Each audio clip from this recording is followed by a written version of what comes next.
Is this a company or stock, I should say, that's running on its fundamentals, or is it just running on the narrative that Ryan Cohen, I guess at some point articulated, though not on a conference call? I'd say neither. It's a cult. So it's not a narrative. It's running on a dream that the guy who took on pet food retail can do the same with video game retail, but nobody knows how or why. And the big difference, I think, between the two businesses is you can't download dog food. I have 110 pounds worth of dog here. I have two of them. Yeah. They go through 30 pounds of food a month, and I have to keep buying food. So, I can't get that digitally downloaded to my PC. It has to be physically purchased and delivered. And so Chewy made sense. GameStop makes no sense. You can digitally download any game. Yeah. There is no game that is an exclusive physical.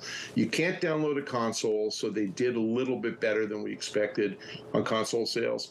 But the fact is that the digital downloads are growing in share of overall sales every quarter, and that's going to continue. So the game cult is going to get burned. And I'm trying, and just in fairness, I'm trying to keep an open mind about this. I understand this is sort of a different breed of investor, and for that matter, a different breed of management when it comes to Ryan and the way that he does things here.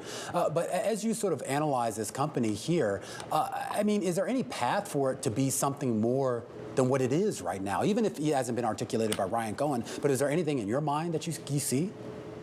The path is to pull a Netflix. They were in a terrible, DVD by mail business. And, Reed Hastings is a visionary. And in 2007, he pivoted to streaming before anybody even knew what streaming was. So, and at the time, I thought it was terrible. I thought it was great for 2 or 3 years, but then I just never thought they'd take on the big media companies. And in fact, they won. So if Ryan Cohen came up with something like that, I would be open-minded as well.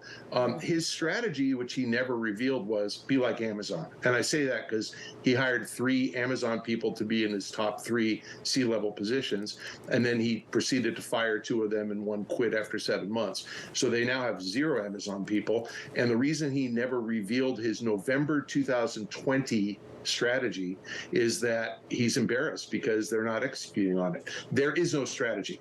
So if they pivot to NFTs, as Bailey said, and by the way, I second your comment, Bailey is the best. If they pivoted to NFTs and that worked, I would be open-minded and give them credit. It didn't work. They're getting out of it. What can they pivot to? It's not collectibles. That was down 23%. They got nothing. They got a so-called visionary CEO who won't let you know what his vision is, followed by a cult. He is the Pied Piper heading off the cliff.